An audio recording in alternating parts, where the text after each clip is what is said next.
ಕೊಟ್ರು ನೋಡಿ. ನಾವು ಕನ್ನಡಿಗರು ಮಾತ್ರ, ಭಾರತೀಯರು ಮಾತ್ರ ಉದ್ಧಾರ ಆಗ್ಲಿಲ್ಲ, ಇಂಗ್ಲೆಂಡ್ ಉದ್ಧಾರ ಆಗೋಯ್ತು ನಮ್ಮಿಂದ.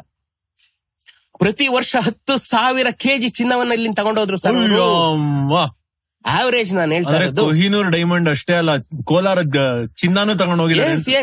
Average of 10,000 kgs per year ಇವ್ರು ಇಲ್ಲಿಂದ ತಗೊಂಡೋಗಿ. ಎಷ್ಟು ವರ್ಷ ತಗೊಂಡೋಗಿ ಸರ್? 55-60 ವರ್ಷ ತಗೊಂಡೋಗಿದ್ದಾರೆ. 1881 ಇಂದ 1881 ಅಲ್ಲಿ ಜಾನ್ ಟೇಲರ್ ಅಂಡ್ ಕಂಪನಿ ಅವ್ರು ಬಂದಾಗ್ಲೇ ಆಟ ಶುರುವಾಗಿದೆ. ಅದಕ್ಕೆ ಮುಂಚೆ ತುಂಬಾ ಜನ ಬಂದ್ರು. ಮೈಕೆಲ್ ಲ್ಯಾವೆಲ್ಲೆ, ನಮ್ ಲ್ಯಾವೆಲ್ಲೆ ರಸ್ತೆ ಲ್ಯಾವೆಲ್ಲೆ, ಆ ಪುಣ್ಯಾತ್ಮನೆ ಮೊದಲನೇ ಅವನು ಇದ್ರ ಮೇಲೆ ಕೈ ಇಟ್ಟವನು, ಚಿನ್ನದ ಮಣ್ಣು ಮೇಲೆ ಕೈ ಇಟ್ಟವನು.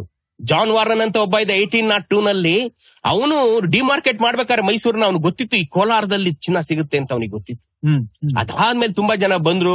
ಲ್ಯಾವೆಲ್ಲೆ ಬಂದ, ಅದಾದ್ಮೇಲೆ ತುಂಬಾ ಒಂದು ಕೋಲಾರ್ ಕನ್ಫೆಷನರೀಸ್ ಅಂತ ಬಂತು, ಆಸ್ಟ್ರೇಲಿಯನ್ ಮೈನರ್ಸ್ ಬಂದ್ರು. ಇವರೆಲ್ಲ ಆದ್ಮೇಲೆ ಇವರು ಜಾನ್ ಟೇಲರ್ ಅಂಡ್ ಸನ್ಸ್ ಬಂದ್ರು. ಅವಾಗ ಶುರುವಾಯ್ತು. ಮೊದಲನೇ ವರ್ಷ ಬರೀ 750, ಮೊದಲು 10 ವರ್ಷಗಳಲ್ಲಿ ಬರೀ 750 kg ಅಷ್ಟು ತೆಗೆದಿದ್ದು. ಎರಡನೇ 10 ವರ್ಷಗಳಲ್ಲಿ 8,900 ತೆಗೆದ್ರು. ಮೂರನೇ 10 ವರ್ಷಗಳಲ್ಲಿ 15,000, 17,000. ನಾವು ನಮ್ಮಪ್ಪನ ಅಪ್ಪ ಅನ್ಬೇಕು ಫಸ್ಟ್, ಪಕ್ಕದ ಮನೆಯವ್ರು ಆಮೇಲೆ. ನಮ್ಮಪ್ಪನ್ ನಾವು ಫಸ್ಟ್ ಅಪ್ಪ ಅನ್ನೋದನ್ನ ಕಲಿಬೇಕು. ಅದು ಯಾವತ್ತು ನಾವು ನಮ್ಮದನ್ನ ಬಿಟ್ಕೊಡ್ಬಾರ್ದು ಕಣ್ರಿ. ಇಷ್ಟೇ ನಾನು ಹೇಳೋದು. ನಾವು ಚಿಕ್ಕವರಿದ್ದಾಗ ನಮ್ಗೆಲ್ಲ ಜಪಾನ್ ಉದಾಹರಣೆ ಕೊಡೋರು. ಇದನ್ನ ನಾನು ತುಂಬಾ ಕಡೆ ಹೇಳಿದೀನಿ. ಜಪಾನ್ ದೇಶ 2ನೇ ಮಹಾಯುದ್ಧದ ಕಾಲದಲ್ಲಿ ಹಿರೋಶಿಮಾ ನಾಗಸಾಕಿ ಮೇಲೆ ಬಾಂಬ್ ಬಿತ್ತು. ಅವಾಗ ಎಲ್ಲ ನಾಶ ಆಗೋಯ್ತು. ಅದಾದ್ಮೇಲೆ ಕೆಲವೇ ವರ್ಷಗಳಲ್ಲಿ 50-75 ವರ್ಷಗಳಲ್ಲಿ ನಂಬರ್ 1 ದೇಶ ಆಯ್ತು ಜಗತ್ಗೆ. ಒಪ್ಪ ಅಂತ ಮಾತು ನಾನು ಇಲ್ಲ ಅಂತ ಯಾವತ್ತೂ ಹೇಳಲ್ಲ. ಆದ್ರೆ ಅದಕ್ಕೂ ಬಹಳ ಹಿಂದೆನೆ 1800ರಲ್ಲಿ 1799ರ 4ನೇ ಆಂಗ್ಲೋ ಮೈಸೂರು ಯುದ್ಧ ಆದಾಗ ಬ್ರಿಟಿಷ್ನವ್ರು ನಮ್ಮನ್ನ ಒಂದು ಕಾಸು ಬಿಡದಂಗ್ ದೋಚಿದ್ರು.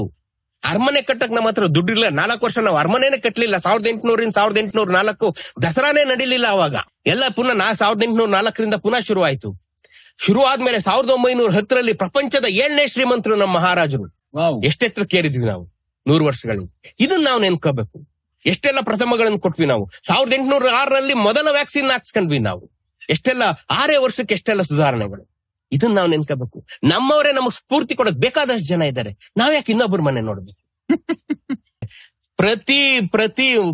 ಪ್ರತಿ ಪ್ರಜೆ ಆಫೀಸಿನ ಮನೆಗ್ ಬಂದು ಲೈಟ್ ಹಾಕಿ ನೀರ್ ಕುಡಿಯುವಾಗ ಮಹಾರಾಜರ ನೆನ್ಸ್ರಿ, ಕಾವೇರಿ ನೀರ್ ಕೊಟ್ಟವ್ರು, ಲೈಟ್ ಕೊಟ್ಟವ್ರು ಅವರು ಅಂತ ನಾನು ಹೇಳ್ತಾನೆ ಇರ್ತೀನಿ. ಶಿಂಷಾಯಿಂದ ಫಸ್ಟ್ 1901ರಲ್ಲಿ ಕರೆಕ್ಟ್ ಏಷ್ಯಾದ ಮೊದಲ ಹೈಡ್ರೋ ಎಲೆಕ್ಟ್ರಿಕ್ ಪವರ್ ಪ್ರಾಜೆಕ್ಟ್ ಮಾಡಿದ್ವಿ. 1905ರಲ್ಲಿ ಏಷ್ಯಾದ ಮೊದಲ ವಿದ್ಯುತ್ ದೀಪ ಕೊಟ್ರು ಮಹಾರಾಜರು ಬೆಂಗಳೂರಿಗೆ, ಇದೇ KR ಮಾರ್ಕೆಟ್ಗೆ. ಇವತ್ತಿಗೂ ನಮ್ಮ ಮೈಸೂರು ಮನೆಯಲ್ಲಿ ನಾವು ಸಮ್ ಟ್ಯಾಂಕ್ ಓವರ್ ಟ್ಯಾಂಕ್ ಕಟ್ಟಿಲ್ಲ. ನಲ್ಲಿ ತಿರುಗಿಸಿದ್ರೆ ನೀರು ಬರುತ್ತೆ. ಇವತ್ತಿಗೂ 24/7 ನಾವು ಶುದ್ಧ ಕಾವೇರಿ ನೀರು. ಇವತ್ತಿಗೂ ನಾವ್ ಯಾವ ಟ್ಯಾಂಕ್ ಇಟ್ಕೋಬೇಕು ಅನ್ನೋ ಕಲ್ಪನೆನೇ ಇಲ್ಲ ನಮಗೆ. ಅಂತ ಒಂದು ಅದ್ಭುತವಾದಂತ ಸೌಲಭ್ಯವನ್ನ ಮಹಾರಾಜರು 100 ವರ್ಷದ ಕೆಳಗೆ ನಮಗೆ ಕೊಟ್ಬಿಟ್ರು. ಹಂಗಾಗಿ ನಾವು ಬೆಳೀತಾ ಎಲ್ಲಿ ಬೆಳೆದ್ವಿ ನೋಡಿ. ನಾ ಇವ್ ಮಾತು ಹೇಳ್ತೀನಿ, ಇವತ್ತು ತುಂಬಾ ಸಿರಿವಂತಿಕೆ ಇರೋರ್ಗೆ ಅವೆಲ್ಲ ಸಿಗುತ್ತೆ. ಅವತ್ತು ಬಡವ ಅತ್ಯಂತ ಸಾಮಾನ್ಯನಿಗೆ ಮಹಾರಾಜರಂತೆ ಬೆಳೆಸಿದ್ರು. ಎಷ್ಟು ಲೆಕ್ಕ. ಇವತ್ತಿನ ಮಾನದಂಡಗಳನ್ನೇ ತಗೊಂಡ್ರೆ ಭಾರತಕ್ಕೆ ಅತಿ ಹೆಚ್ಚು GST ಕೊಡ್ತಾ ಇರೋರಲ್ಲಿ ನಾವು ಕರ್ನಾಟಕದವರು ಒಬ್ರು ಅಂತ ಅಂಕಿ ಅಂಶಗಳಲ್ಲಿ ನೀವು ನ್ಯೂಸ್ ಗಳಲ್ಲಿ ನೋಡ್ತಾ ಇರ್ತೀರಿ. ಅವತ್ತಿಂದನೂ ಇದೆ ಸರ್. ಇದು 200 ವರ್ಷಗಳಿಂದನೂ ನಾವೇ ಜಾಸ್ತಿ ಕೊಡ್ತಾ ಇರೋದು. ಒಕ್ಕೂಟ ಸರ್ಕಾರಕ್ಕಾಗಿರ್ಬೋದು, ಬ್ರಿಟಿಷರ್ಗಾಗಿರ್ಬೋದು, ಅತಿ ಹೆಚ್ಚು ತೆರಿಗೆ ಕೊಟ್ಟವ್ರು ನಾವು, ಅತಿ ಹೆಚ್ಚು ಉತ್ಪನ್ನಗಳನ್ನ ಕೊಟ್ಟವ್ರು ನಾವು. ಇಷ್ಟೆಲ್ಲ ಕೊಟ್ಟು ಇನ್ನೂ ಇಷ್ಟು ಉಳಿಸ್ಕೊಂಡಿದೀವಿ ನಾವು. ಅಂದ್ರೆ ನಮ್ಮ ಹತ್ರ ಎಷ್ಟಿತ್ತು. ಇಮ್ಮಡಿ ಪುಲಿಕೇಶಿಯ ಕಾಲದಲ್ಲಿ ಇರಾನಿನ ಮಹಾರಾಜನಾದಂತ 2ನೇ ಖುಸ್ರೋ ಕಾಲದಲ್ಲಿ ಇರಾನು ದಿಕ್ಕೆಟ್ಟು ಹೋಗುತ್ತೆ. ಅವಾಗ ಇರಾನ್ಗೆ ಹಣ ಸಹಾಯವನ್ನ ಮಾಡಿ ದೇಶವನ್ನ ಕಟ್ಟಿದಂತವನು ಇಮ್ಮಡಿ ಪುಲಿಕೇಶಿ. ಎಲ್ಲಿಯ ಇಮ್ಮಡಿ ಪುಲಿಕೇಶಿ, ಎಲ್ಲಿಯ ಇರಾನು, ಎಲ್ಲಿಯ ಮಹಾರಾಜ 2ನೇ ಖುಸ್ರೋ. ಇವನ್ ಕಾಂಟ್ಯಾಕ್ಟ್ ಎಲ್ಲಿ ತನಕಿತ್ತು, ಅಥವಾ ಕನ್ನಡಿಗರ ಸಾಮ್ರಾಜ್ಯದ ಖ್ಯಾತಿ ಎಲ್ಲೆಲ್ಲಿ ಹರಡಿತ್ತು, ಸುಮ್ನೆ ಇಮ್ಯಾಜಿನ್ ಮಾಡ್ರಿ.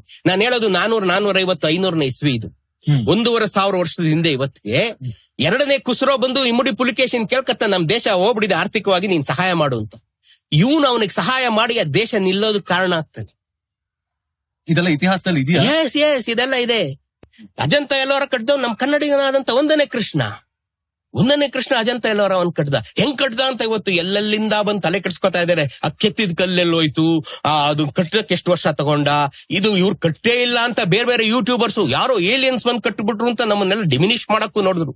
ಕನ್ನಡಿಗರನ್ನ ತುಳಿಯೋದಕ್ಕೆ ಇದು ಮನುಷ್ಯರು ಕಟ್ಟೋದಕ್ಕೆ ಸಾಧ್ಯವೇ ಇಲ್ಲ, ಏಲಿಯನ್ಸ್ ಕಟ್ಟಿದ್ರು ಅಂತ. ಅರೆ ಕ್ಯಾ ಬಾತೆ, ಹೆಂಗ್ ಏಲಿಯನ್ಸ್ ಕಟ್ಬಿಟ್ರು? 1 ದೇವಸ್ಥಾನ ಕಟ್ಟಿದ್ರು. ಹೊಯ್ಸಳರು ಕಟ್ಟಿರೋ 100 ದೇವಸ್ಥಾನ, 1000 ದೇವಸ್ಥಾನಗಳು. ನಾವು ಒಂದು ಬೇಲೂರು ಹಳೇಬೀಡು ನೋಡ್ತೀವಿ ಸರ್. ನೀವು ಗೋವಿಂದನ ಹಳ್ಳಿಗೆ ಹೋಗಿ ಒಂದು ಪಂಚಲಿಂಗೇಶ್ವರನ ದೇವಸ್ಥಾನ ನೋಡ್ಬೇಕು. ಬಿಚ್ಚಕ್ಕಾಗಲ್ಲ ಅಂತ ಅದ್ಭುತವಾದಂತ ದೇವಸ್ಥಾನ. ಹೋಗೋರು ದಿಕ್ಕಿಲ್ಲ. ಕೈದಾಳದಲ್ಲಿರೋ ಚೆನ್ನಕೇಶ್ವರ ವಿಗ್ರಹ 15 ಅಡಿ ಎತ್ತರ ಇದೆ. ಒಂದು ಮಳ ಹೂ ಹಾಕೋರಿಲ್ಲ. ಆ ವಿಗ್ರಹ ಇವತ್ ಮಾಡಿಸ್ತೀನಿ ಅಂದ್ರೆ 10 ಕೋಟಿ ರೂಪಾಯಿ ಆಗುತ್ತೇನೋ. ಎಂತ ವಿಗ್ರಹ. ಪೂಜಾರು ಆ ರೂಮನ್ನೆಲ್ಲ ಕತ್ಲೆ ಮಾಡಿ ಹಿಂದೆ ಟಾರ್ಚ್ ಬಿಟ್ಟು ನೋಡ್ತಾರೆ. ಎಂತ ಮೈನರ್ ಹೋಲ್ಸ್ ಅದ್ರಲ್ಲಿ ಕಾಣುತ್ತೆ. ಒಂದ್ ಸಣ್ಣ ಹಂಚಿಕಡ್ಡಿ ಈ ಕಡೆಯಿಂದ ಆ ಕಡೆಯಿಂದ ತೆಗಿತಾರೆ. ನಮ್ಗೆಲ್ಲೋಯ್ತು ಅಭಿಮಾನ, ನಮ್ ಸ್ವಾಭಿಮಾನ ಎಲ್ಲೋಯ್ತು? ಇಂಥದ್ದನ್ನೆಲ್ಲ ಬಿಟ್ಟು ನಾವ್ ಎಲ್ಲೋ ಓಡ್ತಾ ಇದೀವಲ್ಲ 30-40 ಸೈಟು. ಸಿಂಗಾಪುರ್ ಸಿಂಗಾಪುರ್ ರೀ. ನಮ್ಮವ್ರು 1905 ವಿದ್ಯುತ್ ದೀಪ ತಂದಾಗ ಅವರೆಲ್ಲ ಪಂಜಿ ಇಟ್ಕೊಂಡು ಓಡಾಡ್ತಾ ಇದ್ರು ಕಣ್ರಿ.